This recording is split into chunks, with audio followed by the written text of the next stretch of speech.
আলু পেঁয়াজ সবজি কাঁচামরিচ লিখবেন নাকি ভাবি বৌদি আসেন আসেন ওগো সবজি লাগাতেছে সবজি নিয়ে দাও সবজি ফুরাই গেছে এগুলা গাওলিয়া সবজি আলা অনেক চেষ্টা বিকাল বেলা আমি বাজারে যাবো হনকা আনমু ভালো ভালো সবজি শালার কিনার মরত নাই বিকাল বেলা আনবে এখন যদি সবজি না দিয়ে দাও তুমি উপাস থাকবা না না না উপাস থাকা লাগবে না এই টাকা আমি তাহলে গেলাম আরে বাবা রে আমার পরে উপাস থাকা লাগছিল শালা খাচ্ছনি বলে লাগছিল আবার তাও না এই সবজি আলা দাঁড়াও দাঁড়াও দাঁড়াও ও ভাবি কি নেবেন গো আমাকে আধা কেজি আলু আর আধা কেজি বেগুন দাও ভাবি আমার কাছে তো বেগুন না কে বেগুন নাই কে বেগুন আমি গাছে ধরবার দিছি কি করে তাহলে এক কেজি রসুন দাও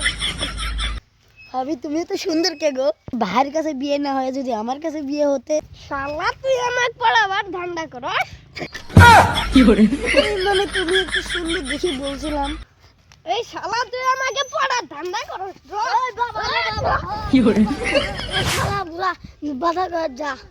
দেখতে দেখতে দুপুর বেলা কোথায় দোকান খোলা থাকবো কাঁচা মরিচ আলু পেঁয়াজ লাগবে নাকি আসেন আসেন